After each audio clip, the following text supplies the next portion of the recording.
So thank you to the UMA Institute for Tibetan Studies and Professor Jeffrey Hopkins for hosting this event, and to Georgiana McCabe for being here to add to this talk, to Ann Swanson, one of my former students at VCU, who photographed all the Thangkas, not this, but not all the images you'll see today, but all the Thangka images.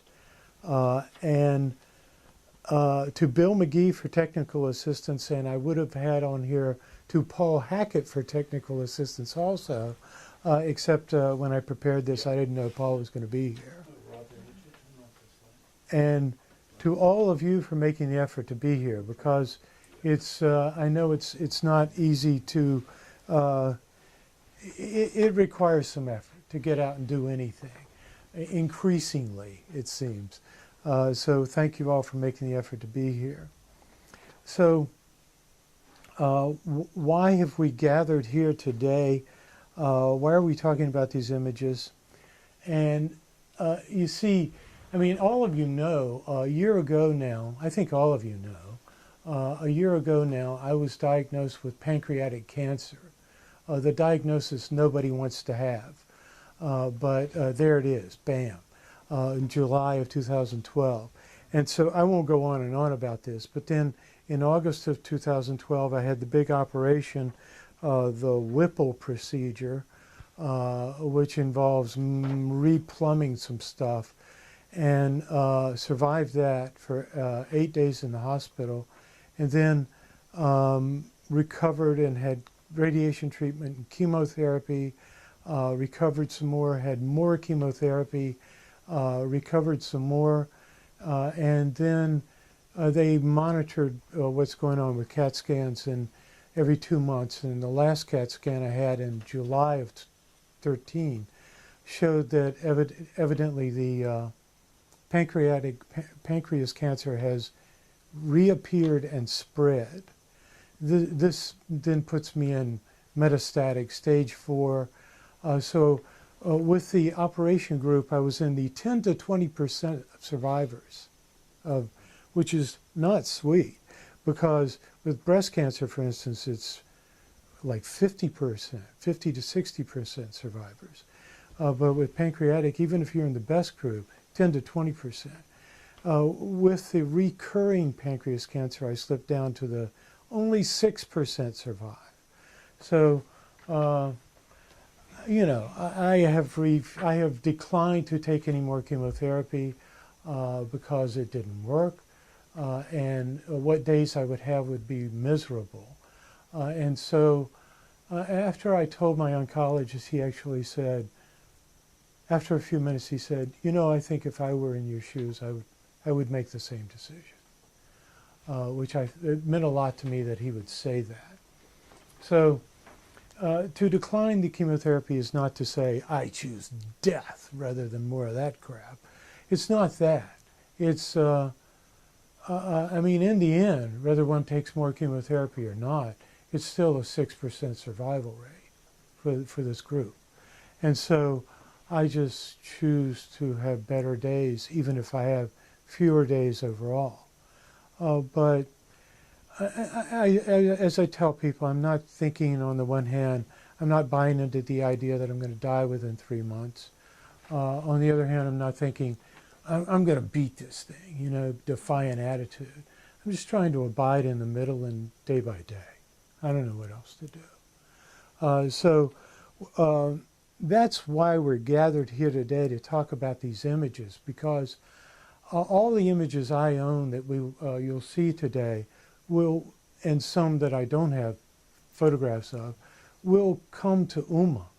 I want these images to end up where people have a sense of what they are, where there are people who have a sense of what they are, rather than ending up in some thrift shop in Richmond, going to some hipster with a bong, you know, and they say, "Oh, we call him Larry," you know. You know, I mean, that would be tragic. These are relics, and so they should be with people who have a sense of what they are, And so I'm thankful that there is a place to send them to if I die within 3 months or 10 years from now. Now, Jeffrey and I have talked about whether there's room on the walls here for all the Thangkas, because Jeffrey's been in this house since '76. And we looked around, and there is room on the walls here for all these additional Thangkas that will in time come here. There are two offices, one in this end, in the two diagonal, and the two offices have walls that need materials. And but wouldn't it be nice? I didn't ask Jeffrey's permission to run this line, but there has been a thought since the beginning to build a temple here at Uma. Jeffrey had originally thought out on the mountain there, which would be grand, but now in that direction from the house, if I've got it right, to the north. And then there would be plenty of new wall space, you see what I'm saying. And so, of course, that requires a lot of money, but, you know, Buddhist groups are also wealthy. Anyway, I'm just... David promised today to build it up on these, what you call filthy. I'm just saying. So I got that line here. Now, you see this ground, I lived here on and off for 5 years. That's why I'm saying there are these two offices on right, right. And I moved here in '76. I lived here on and off for 5 years. I went to India a couple times and did this and that, but came back. I can't remember if it was over a period of 5 years or 5 years here, but I've had a lot of mornings here, and like this morning, it's just wonderful. I mean, when you turn the lights out at night, it's completely dark, and it is beautiful, and I think the ground is blessed by the activities of the people who have lived here since '76, and the many distinguished visitors who have come here, including His Holiness the Dalai Lama and many other great lamas. Great activities. The ground is blessed, and what a wonderful place to build a temple, to put up. I'm just saying. So that was a little pitch. Okay, move it on. Okay, point number 3 there. I know some about these images, but there is a tremendous amount that I do not know. Like Gundam Hagia there, I can say what it is, and I'll say more about it later, but there's a whole practice that goes with it.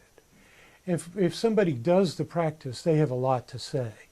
There's a lot to, you know, if you are exposed to Tibetan Buddhism, and most all of us are, there's a tremendous amount, they find meaning in everything. So I was noticing this morning, you see, all of these deities have a green halo behind their heads, except Nagarjuna over there, who has an orange halo behind his head. And I'll bet somebody can give a commentary on that.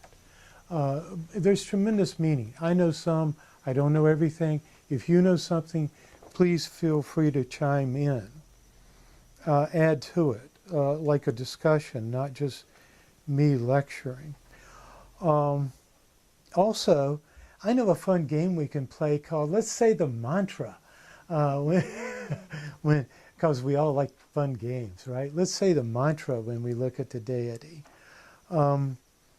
Now, as we look at each of the photographs of these 21 Thangkas, notice the many ways they do the clouds and mountains. Because I called it Clouds and Mountains, 21 Tibetan Thangkas, I'll just say, notice the different ways they do the clouds and mountains. They all have clouds and mountains. Could we go to image 1, please? The theme of this talk is dependent arising, which I understand has 3 meanings. I want especially to focus on cause and effect because, you know, impermanent phenomena, these things, all we see, hear, smell, taste, and touch are products. produced from causes and conditions. And we are here because it seems this product of my mother and father may be wearing out a bit. And perhaps the timing of this talk is related to that. Now, when I don't quite know how to say this, but the first Thangka I acquired was either this one, the Buddha, which is behind the screen, this one, the Gundam Hagia of Rinpoche Tsonga Ba, or another Gundam Hagia, which I have a photograph of, and I have it in my house.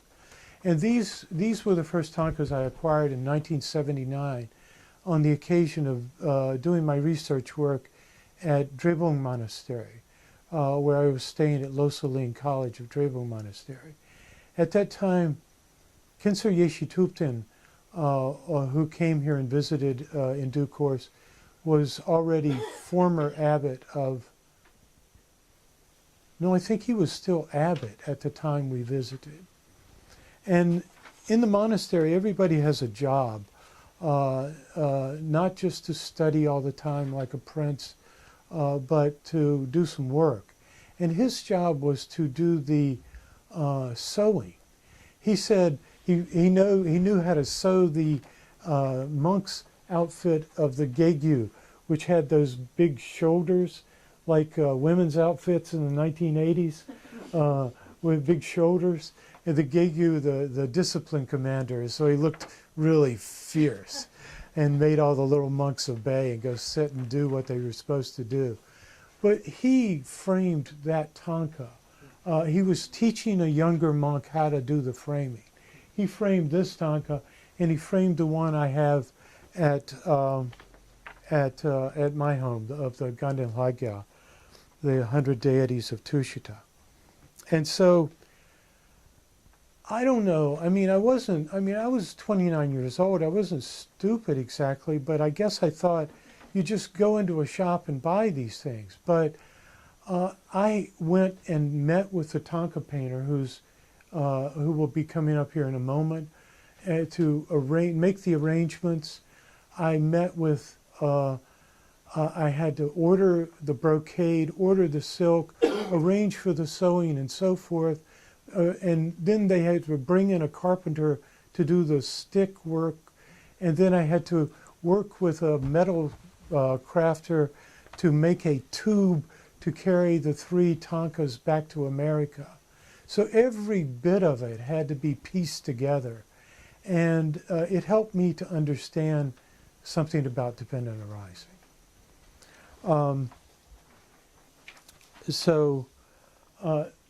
Go back to image 1, please. This is the next image 1, gesso on cotton. This is how they're built up. So they use cotton and then put gesso on it, which smooths out the canvas. Gesso is traditionally a combination of chalk, white pigment, and a binder. The binder holds the paint better. And then this has the etchings done with a carbon pencil. It's not like an ordinary pencil, it's an artist carbon pencil, and where they begin to sketch out the figures. You can see the main figure and the many surrounding figures. And basically each figure is an oval of different sizes. Go to image 2, please. Then the Thangkas are all what is called gouache on cotton. It's a cotton basis with a gesso, and then they put this opaque watercolor, which is called gouache. Now this is the Thangka painter who did that image, and the 100 Deities of Toshiba at my home. And here, this picture was taken, I took this picture in 1979 in Moongod in South India.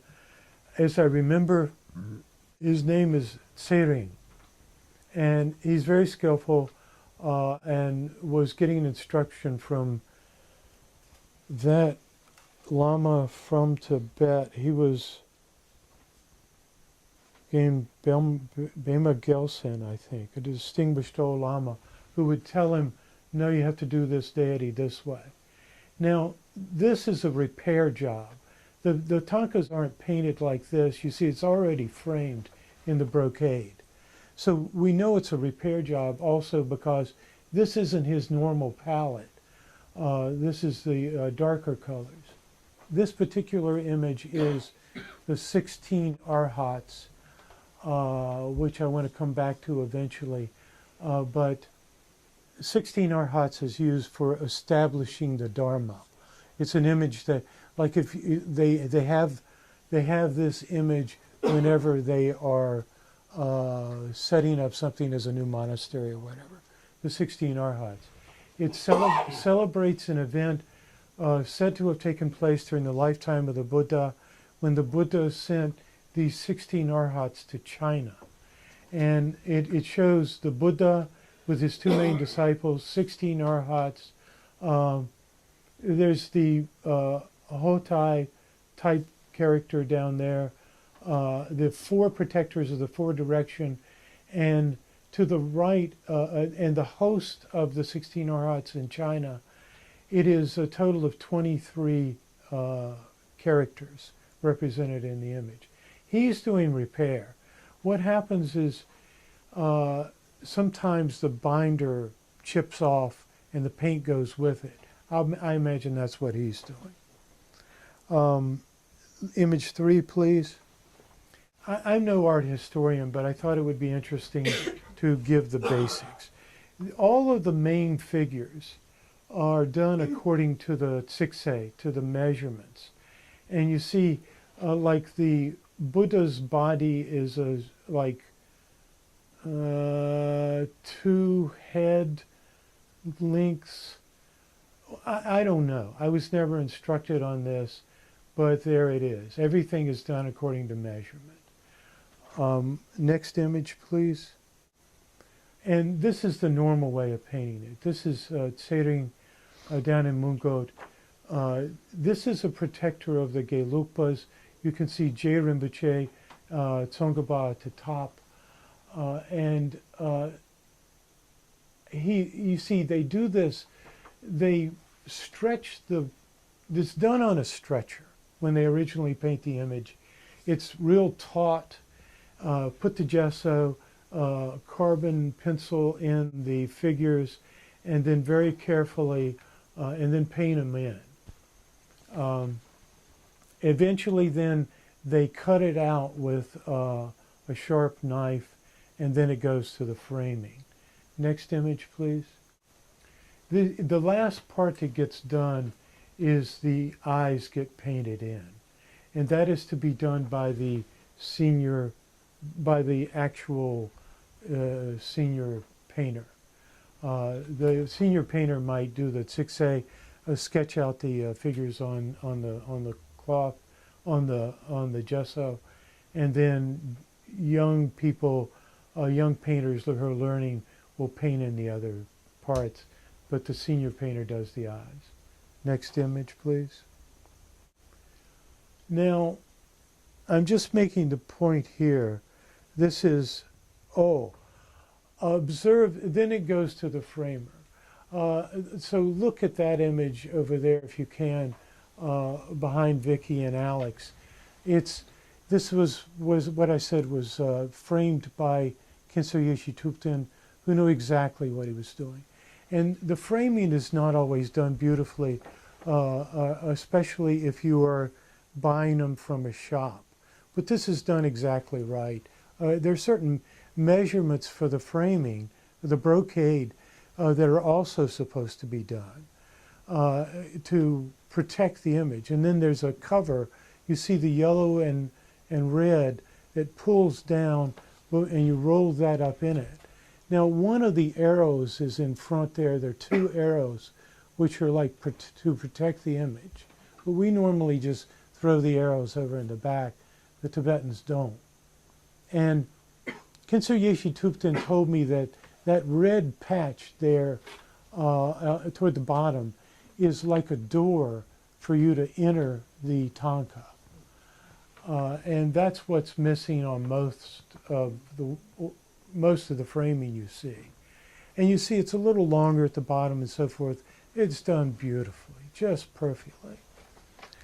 Now, I will say, when Ladi Rinpoche came here in the summer of 1976 and taught us logic for over a period of 18 months, logic and more. And during that period, he gave to those of us who asked for it basic refuge vows.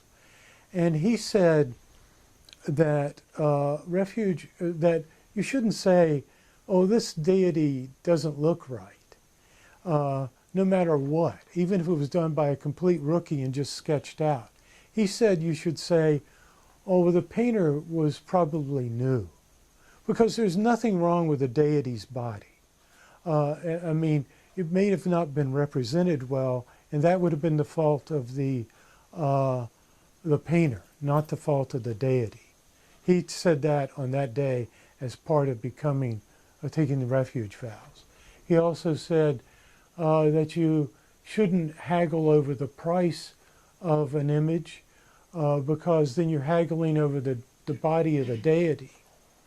And the tradition is that for the painter, like this fellow Tsering who was in a couple of the earlier, who really do it properly, they can add on 10% beyond their cost and figure something for their time, the cost of the paints, and there's gold on most of these Thangkas.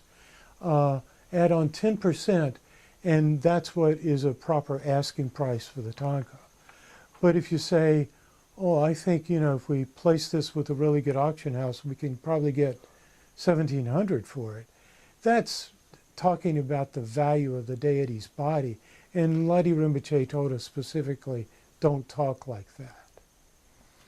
So why? This is then the next image. The Thangkas as well as the statues are iconic, not just representations of what they show, but actual manifestations of what they show. You see, the deities are implanted into the images. And if they aren't, you need to get that done by somebody who knows how to do it. And they're manifestations, not just a symbol of what they represent, but the deity is actually in it. And so I use this slide, which I took in Bodh Gaya somewhere in the 1980s. This is Durga, right? And this fellow here is sitting, taking offerings to Durga. You see in the brass bowl at the bottom there. Remember these days, Steve? We were in Bodh Gaya together. And these images are made out of, underneath is wood and straw. And then they put clay on it and to form the deity. And then they put paint, and then they dress her up in a sari and put the makeup and the eyes and everything for the Durga festival. And then this is right on downtown Bodh Gaya. She was there, this image was there for a while. The deity is implanted into the image. This is not just a representation of Durga, but Durga is manifest in the image. Now, at the end of the festival, they take these images in Bodh Gaya over to the place, there's a lake by the seat of the Buddha's enlightenment, the Mahabodhi Stupa. It's a pond. And throw the image into the water saying, Jai Ho, which was a song in Slumdog Millionaire, right? Jai Ho. They told me it means the gods are victorious. And when they throw the image, I think they took off I don't know if they took off anything. They may have thrown the whole thing into the water, and the deity is released. And so we've seen them sweep up the mandalas, the sand mandala, and then the tradition is to go throw it into the closest body of moving water. That releases the deity, which was implanted into the sand mandala. Sweep it up, throw it into the water, the deity is released. It's the same tradition. as they're doing with the Durga image.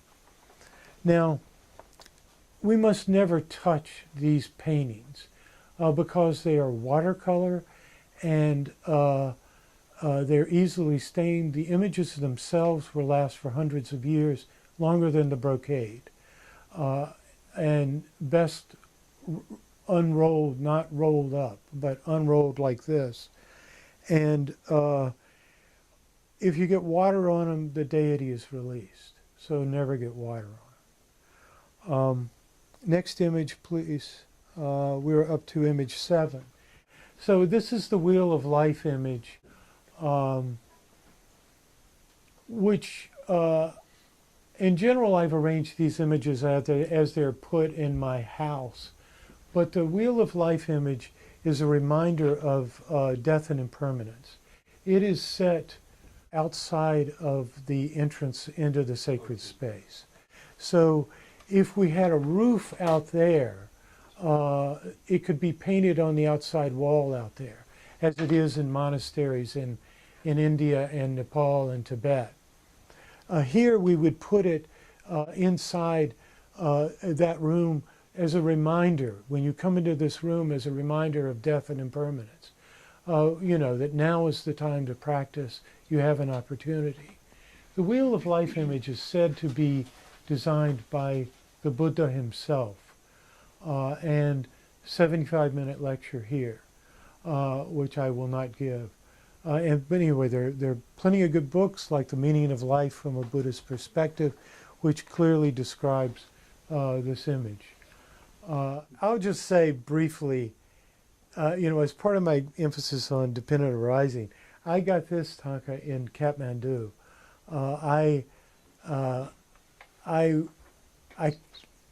One of the things that attracted me to Tibetan Buddhism was a day in 1973 when Professor William Wheaton had the Buddhism seminar over to his class.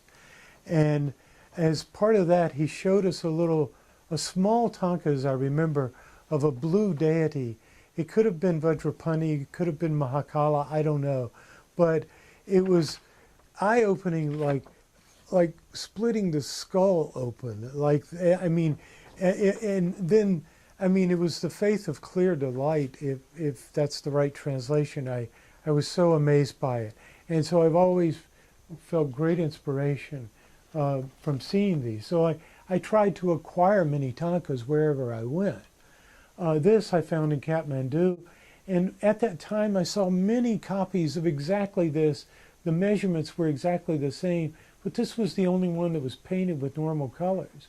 Others had like black sky and so forth.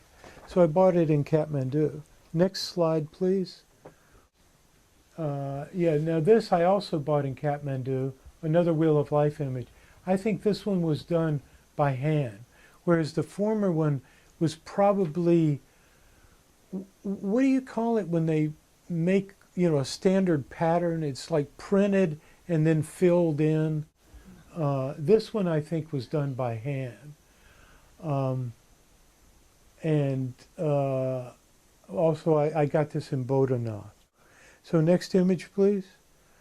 Now, this is Shakyamuni Buddha with his two main disciples, together with Vajrapani, Avalokiteshvara, Terra, and Manjushri. This is the center of the central image of 5 Thangkas I have hanging in my living room in Richmond.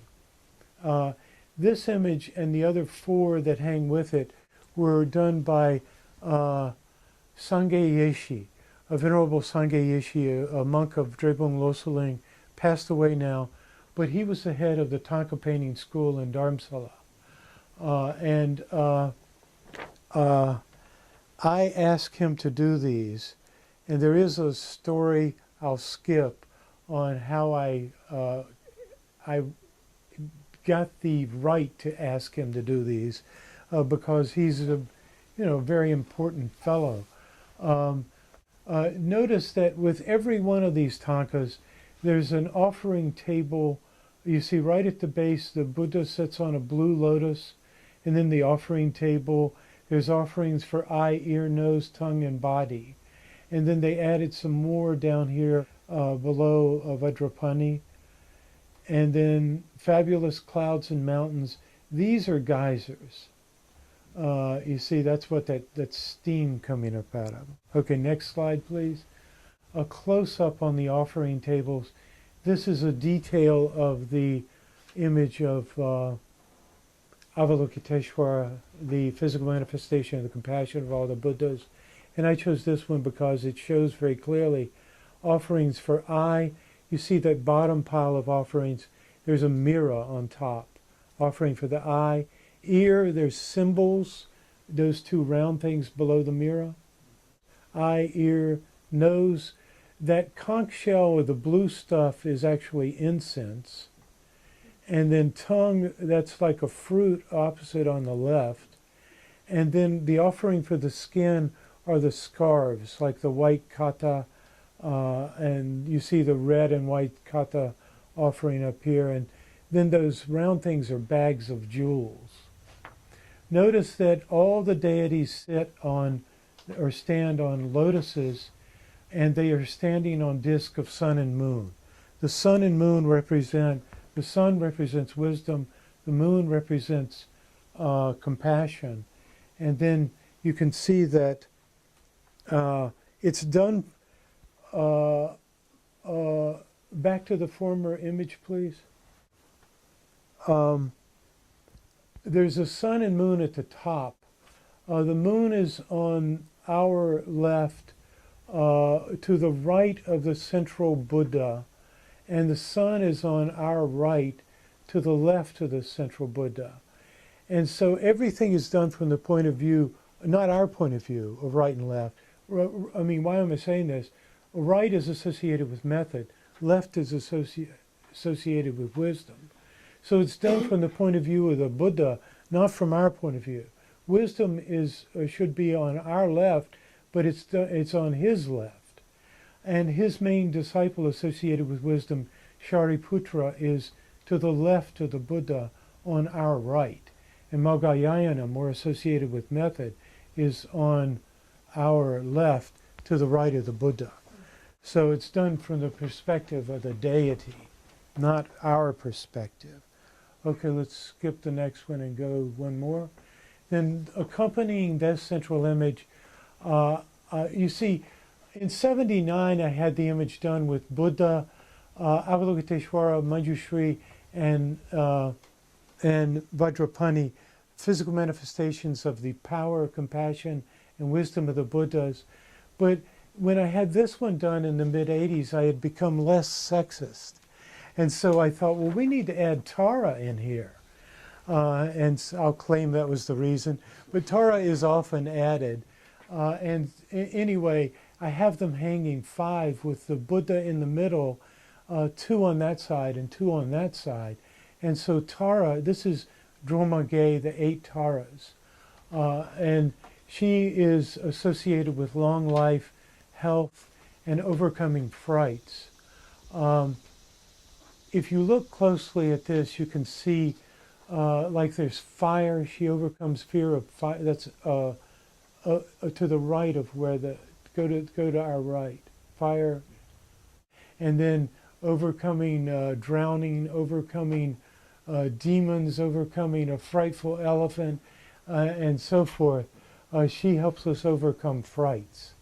Tara is, of course, fully realized Buddha associated with the enlightened activities of all the Buddhas. Now, so let's go to image 13, this one. So for the Avalokiteshvara, Manjushri, and Vajrapani, they are all shown in the outer, inner, and secret forms. The outer form is the large, inner is lower on our lower left, and secret our lower right. Avalokiteshvara is the physical manifestation of the compassion of all the Buddhas. Okay, next image, please. We're on the back side. This is the outer, inner, and secret forms of Vajrapani.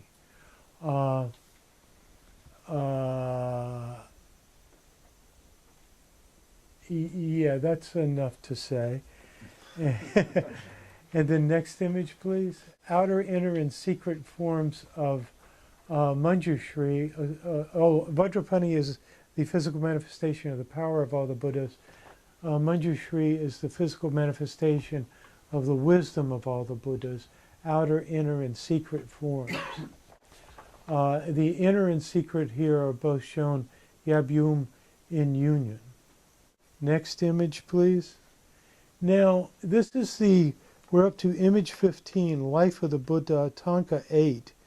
This is the first from the collection of Georgiana McCabe. And I don't know a lot about this image, but the image and the next one, and go back to this one, are they're both from the same set. Geshe Gelek, Sarah Che Lama, who teaches down in North Carolina now, saw them and said they were from a collection of either 18 or 54 Thangkas that tell the life story of the Buddha. And so we want to ask Georgiana about how these Thangkas, this is Georgiana McCabe. I'm full of gratitude to having been invited here by Dan to tell you just the tiniest piece of the history of Americans and the Tibetan cause and Tibetan Buddhism. And my piece of the story really is not mine. I'm giving it to you secondhand and a little bit firsthand. But 52 years ago, in 1961, a young American from Princeton University, David McCabe, was tapped by the dean, Lippincott was his name, to do some undercover work in India that summer as a CIA operative. Huh.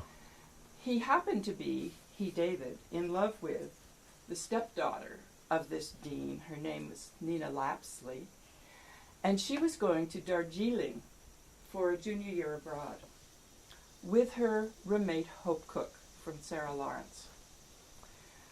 So David was given two missions. One was to escort Nina to the boarding school, and the other was three actually. The other was his cover was that he was a journalist, which in fact he was. He'd been trained as a journalist.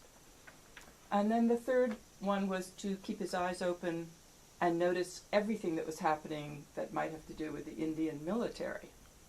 So we're 1961. He had grown up, of course, with, as I did, the map of the world had a blank for where China was. It was so off limits to even talk about it that we never, in our geography, were taught anything. So off he went and duly delivered Nina after a beautiful time in Kashmir on the lake. And Hope went off to Sikkim because she was secretly seeing and then engaged to Gundam Namgyal, the prince of Sikkim, who was to succeed his father shortly. Well, so he went to Sikkim. But first he went to a place that he couldn't pronounce, Dharamsala, because there was this person there that he'd heard about that he should interview for a story. And this person was or the Dalai Lama.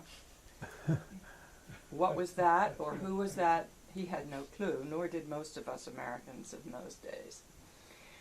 He met the Dalai Lama, and I can only say that there was a moment, as Daniel so beautifully showed us about his moment of awakening. There was for David this total understanding that he was in the presence of something extraordinary that he had never experienced. And I'm actually having gooseflesh imagining him. He was a very bright, very sensitive young man, totally secular, Anyway, he spoke with and interviewed the Dalai Lama about his journey. He had only been out of Tibet for 2 years then. And David was completely just engaged by that story. So he exchanged a lovely prayer scarf with His Holiness, and then went on his way, wrote a story about it, which is, I think, lost. I'm not sure whether it was published or not. And he went on up to Sikkim. And when he was in Sikkim, he discovered there were many refugees from Tibet. And it was there that he bought a total of 7 Thangkas. I don't think they all came from the same refugees. I think that he met different ones. And he spent some time there with the young prince, heir to the throne, I guess it was. And they decided that he should come back in the fall of 1962 after he graduated from Princeton and teach English to some young Sikkimese children. So David came back to the United States. On his way back, he went back to Dharamsala and showed His Holiness the Thangkas and said to him, when you go back to Tibet, when you go back, not if, I love that in him, I will make sure these come back to you. Well, they're not, of course, Thangkas of the Dalai Lama's sect, but nonetheless, the gesture was the right thing. So David came home, he graduated from Princeton, and I met him shortly thereafter, 62, and he was getting ready to go back to teach in Sikkim when, of course, there was, he had a telegram from the Sikkimese prince who said, don't come, I can't get a visa for you through India. The Indians had been trailing him all the way through India, by the way, because his father was not happy that his son was going off on this, to this place called India. Got to remember, it's 1961. Anyway, he was being trailed all the time by the Indian Secret Service, and he took photographs of them doing this. It's quite fun, a game of cat and mouse. Anyway, he never went back because the Chinese invaded through Assam that fall in October, and there was a moment of great tension. And he was persona non grata anyway by then. So here he was with these 7 Thangkas. He went to work the next summer for the Tolstoy Foundation, which was then very engaged with settling refugees from communism. And the idea was that we might be able to settle Tibetan refugees in America, actually in Alaska.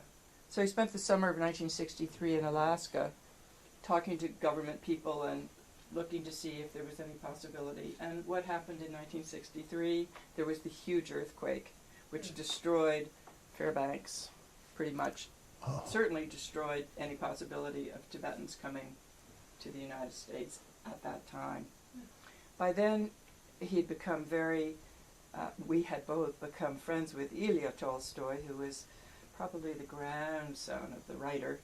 And Ilya played a great role in David's continuing interest in Tibet. In 1966, he had finished law school, we got married, and we went directly off to London to the India Office Library inside the Foreign Office, right? We had a pass. I can remember parking the car in the courtyard and going in, and we worked in a room half the size of this, which the walls were solid dispatches from the 19th century from Tibet, from the political officers who had served the British government as the liaison to Tibet. And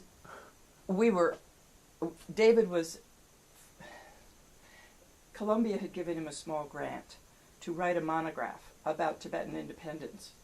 So that was his goal.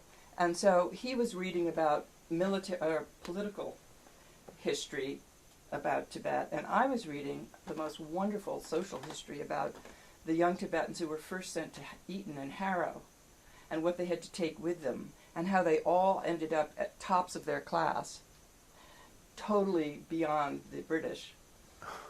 but it was overwhelming and there was too much. So we had it all microfilmed. That was the high technology in those days. So these amazing dispatches on not on paper, on whatever's before paper, you know, written on skins, I guess, even. So he wrote the monograph, and it exists. I don't know how to find it, because in the course of my life, and David and I ended our marriage in 1991, but that monograph is somewhere. Columbia probably has some of it, and it was a defense of Tibetan independence. So there he is, we're back in New York, it's 1966, we're married, we have these Thangkas, and David we always hung as many of them as we had room for, knew absolutely nothing about them, but understood that there was something there that energetically was terribly precious. The prayer scarf hung over one of the ones with the blue brocade, the two that come from the same collection. Mm-hmm. So David played a role. He played a role in setting up Tibet House. We were very much supportive of and engaged with the first young man who came over as the observer to the United Nations, whose name I've forgotten. I'm not good at that. Yeah. And his wife, and they had a daughter. I'm just remembering that. And David helped set up the legal foundations for Tibet House. It was somewhere in the early 70s that Robert Thurman showed up, also in New York. And I think that at that point David bowed out. His life was going in a very different direction. But we kept the Thangkas, and when we ended our marriage, the Thangkas were with David, and very shortly thereafter, we were both diagnosed with leukemia. He Both. lived, 3 weeks apart, talk about karma. And he died 15 months later with a second wife who did not know the story of the Thangkas. So my children called me about a year later in distress and said, "Mom, the Thangkas are going to be sold. Can't you buy them?" Oh. And I was like, of course, she doesn't know the story. Second wives can't know everything, right? And she didn't know his promise. She didn't know that he had promised directly that they should someday return to Tibet. So I bought them, and they came to me, and I didn't know really what to do with them. And then Daniel appeared through Ida Smith, I think is what it was. Yeah. And Daniel was the perfect solution at that moment, because I care about that these should be doing their job, which is teaching. So they went to Daniel, and through several lengthy discussions, Daniel and I decided that while my children and I felt we should not transfer ownership of them, we wanted them to go into a safe keeping eventually. And since I'm not going to live a whole lot longer either, Daniel, it seemed like Uma would be a good solution. So my coming here, it puts me in a position and a hopeful to talk with those of you who are involved here and see when we might make that and how we might make that. And that's my story. I think the only thing about it that I want to say is how life is such a circle. I never dreamed that I would do what I'm standing here doing because of these Thangkas. So, thank you. Thank you. Thank you.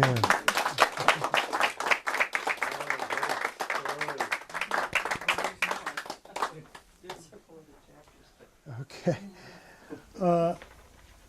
Okay, so this image and the next image are, according to Geshe Gelek and some other monks who visited my house here in Albemarle County when I lived here, and saw these images, said they are from a collection of 18 or 54 Thangkas that tell the life story of the Buddha.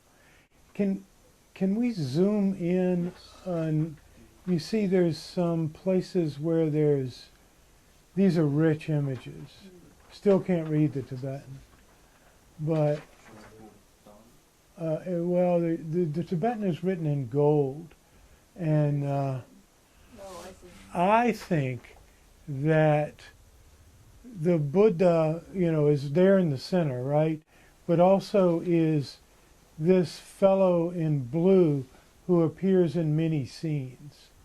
And it's then you tell the life story of the Buddha. This shows some Chinese influence because it must have been done in the eastern side of Tibet. Can anybody read that Tibetan? Bigger? Oh, that's big.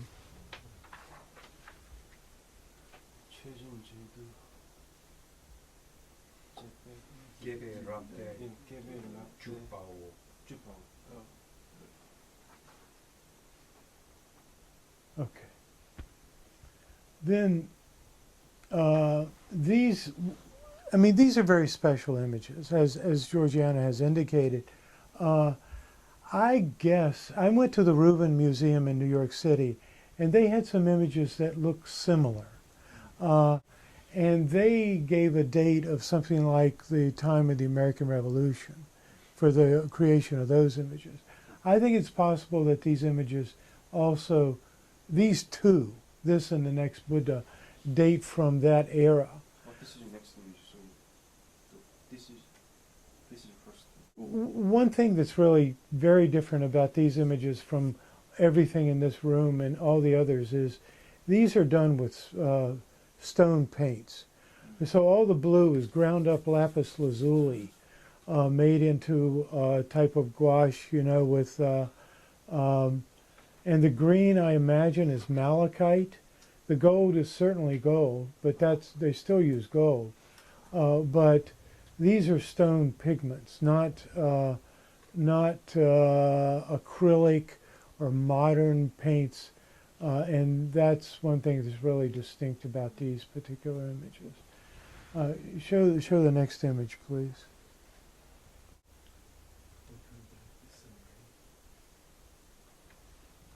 December. Okay, so this is the next. You see, obviously the Buddha is done by the same artist. And notice that here, this is the Mudra of Teaching. And the Buddha has Dharma wheels on his the palms of his hands, the soles of his feet, and in the former image, it's he's doing the mudra of casting out fear, and in the image earlier, my image, it's the enlightenment posture. Okay, let's go on. Next image, and then the next one. Okay, so then there's a run of three. This is the image 17, the outer form of Guru Rinpoche Padmasambhava. Padmasambhava is credited with bringing Buddhism to Tibet and taming the land. I'll just point out a couple of things. You see, he sits on a lotus that rises up out of a lake.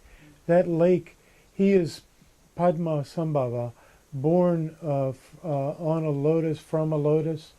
The lotus rose up out of a lake that is in northern India, not that far from Dharamsala, and Guru Rinpoche was on that lotus. He holds a staff with three heads on it. That staff indicates that he is a fully realized Buddha, and the three heads represent the three bodies of a Buddha. Next image, please. That's the outer form of Guru Rinpoche. This is the inner form of Guru Rinpoche, Guru Takpo. This is, a fierce form. I say, in order to tame the demons of Tibet, he had to appear in a fierce form. He holds a scorpion in his left hand. This particular deity is associated with overcoming sickness And this is the one I have that is a Naktang. You see, they paint it all in black and then sketch it out with gold onto the black. Fierce, right? And then the next image, please.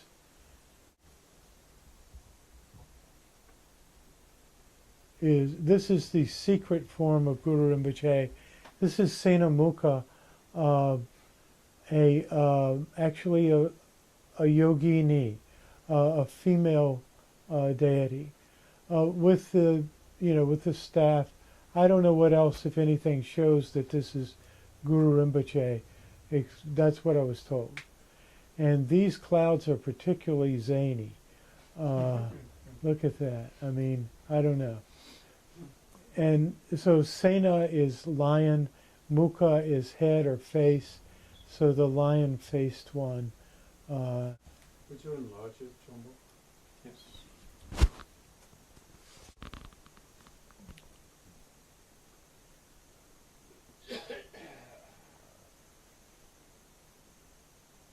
These ornaments are made out of bone. Okay, next image, please. Oh, this is Rinpoche. Now, you see, this is the brother to that one. They're slightly different. This one is curved that way, and that one is curved that way. And I'll just say a little. This is the Gundam Hagia, the 100 Deities of Toshiba. Above the head of Tsonga sits Maitreya. Maitreya is the coming Buddha, the loving one. After the historical Buddha, the fourth of this auspicious aeon, Shakyamuni, Maitreya will come in time. And from the heart of Maitreya, he's sitting in his Pure Land, which is Tushita. And right, Tushita from Maitreya? Mm-hmm.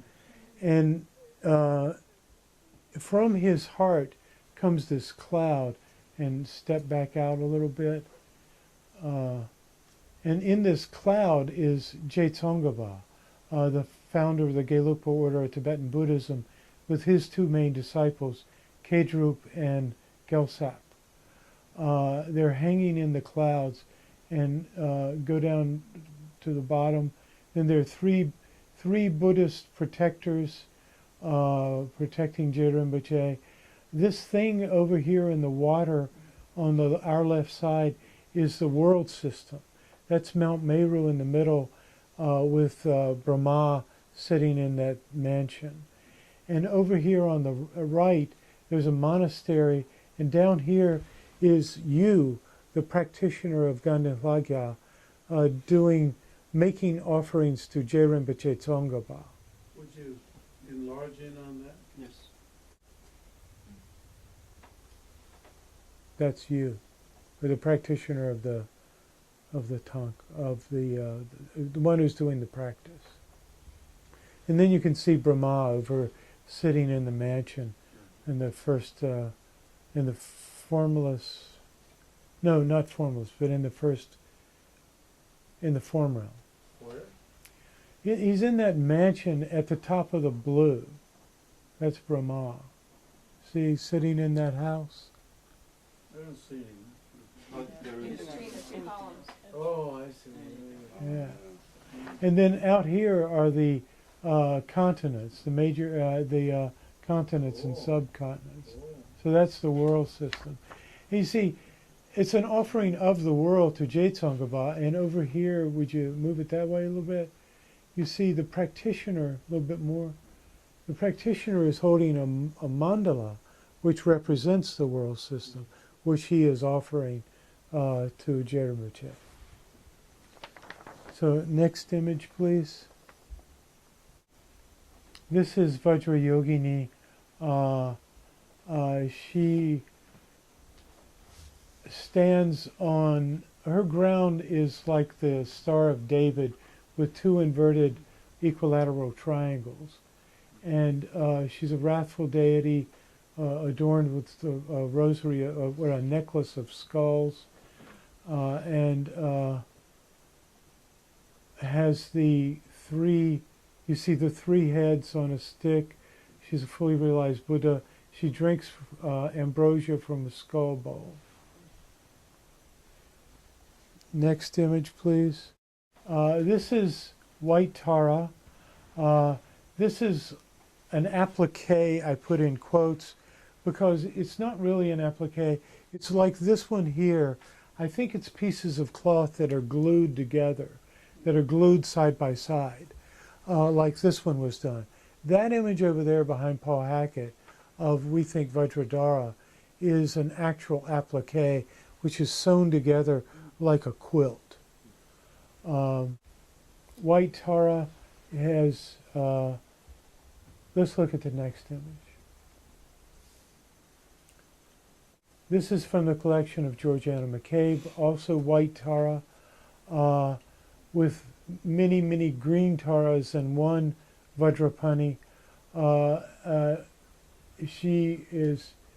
This is an ancient Thangka, I would say from Tibet itself.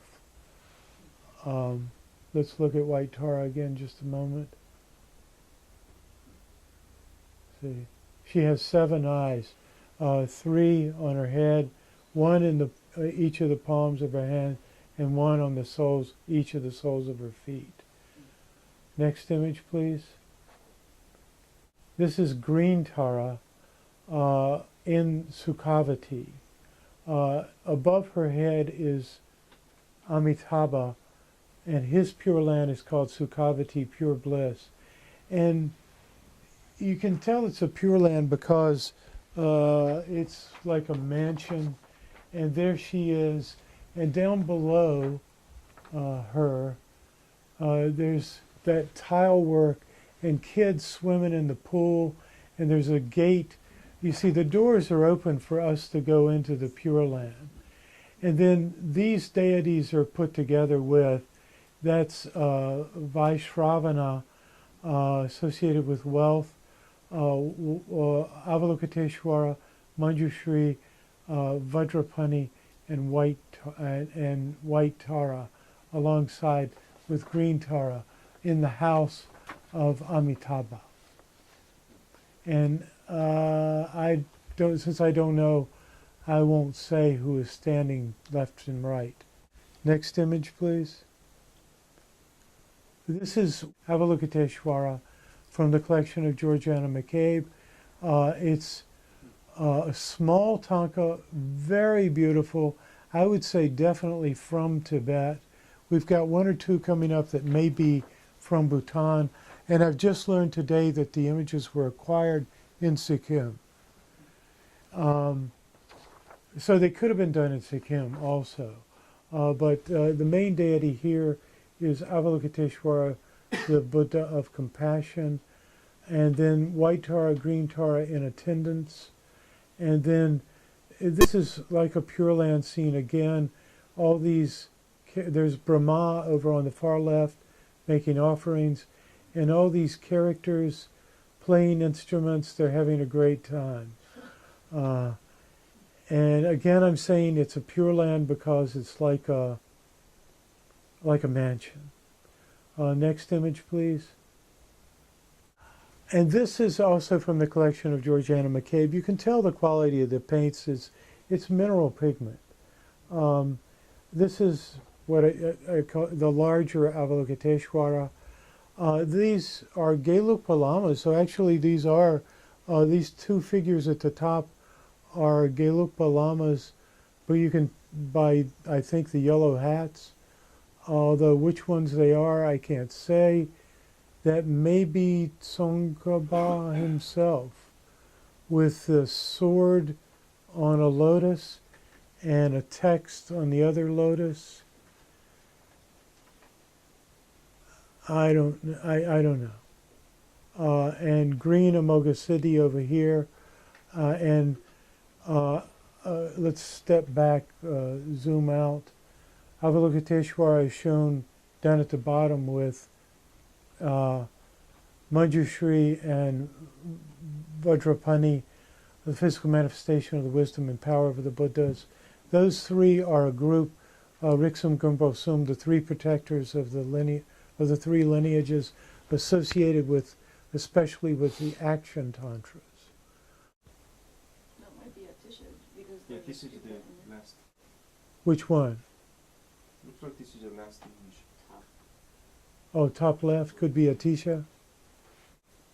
Yeah, we should know from what is there, like the drum, the stupa, and he's holding a really big vajra.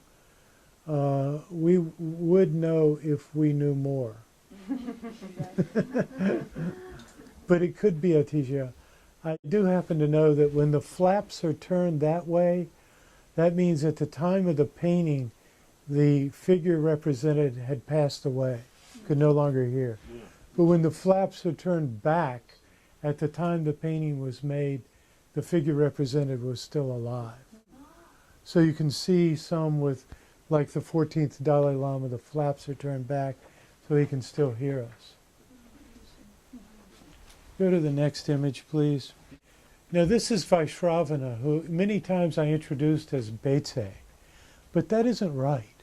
So Vaishravana, often depicted alongside the others like Tara, Avalokiteshvara, Manjushri, is especially associated with wealth. He is the guardian king of the northern direction and is one of the 23 figures on the 16, with the 16 arhats. Now, there are many other figures here that are Vaishravana, I think, and also then there's one female deity down here. Vaishravana rides on a snow lion, and you can see in his left hand he holds a mongoose that vomits jewels. You see, yeah, that's it. The head of the mongoose. And he vomits jewels. So there you go with your association with wisdom. With wealth. He holds a victory banner, which, I don't know. I need commentary, but I don't know. Okay, I know he's the king of the northern direction. I don't know if he is considered to be a fully realized Buddha or not. This is also from the collection of Georgiana McCabe. I think that this Thangka is Bhutanese in origin, just because of the slightly different style of the way they did it. The other one, the one I think may be Bhutanese in origin, is the larger Avalokiteshvara. Let's look at the next image, please. And this is the final one to complete the set of 21 Thangkas. This is the historical Buddha Shakyamuni with his two main disciples, Shariputra and Moggallana. And okay, so that's the last image. And then I have this comment. Actually, there's more artwork than just these images coming to the Uma Institute. In addition to what I've shown you here from my collection, I should have put the comma, in addition to what I have shown you here, comma, from my collection there will be a set of 8 good luck symbols, gouache on rice paper, each individually framed. The 8 good luck symbols are symbolic gifts given to the Buddha at the time of his final realization. A set of 22 small paintings, which together comprise, they are the 16 Arhat set. 22 small paintings, you put the Buddha in the middle and you have the 23. And then a small Thangka of Vajrapani, I don't have pictures of all of these things.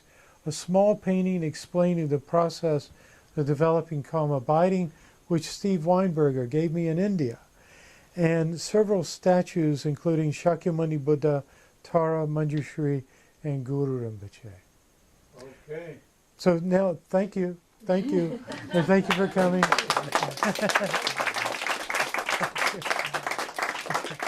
That's it. I will take questions if Jeffrey allows it.